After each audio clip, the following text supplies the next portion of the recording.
The passenger hand grip and the driver rider seat backrest are the same on a 2002 Classic as on a 2017 Ultra. I happen to have both, so I took a look at the 2002 Classic to see how it's mounted, and the mounting bracket is exactly the same. And I took off the passenger hand rail off of the Classic to put it on the 2017 Ultra.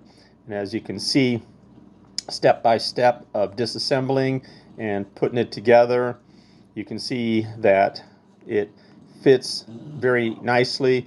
There's a few more pieces to take out on the 2017 Ultra because you have to get underneath where the battery compartment is and be sure and put everything back in its place. Be sure not to pinch any of the wires.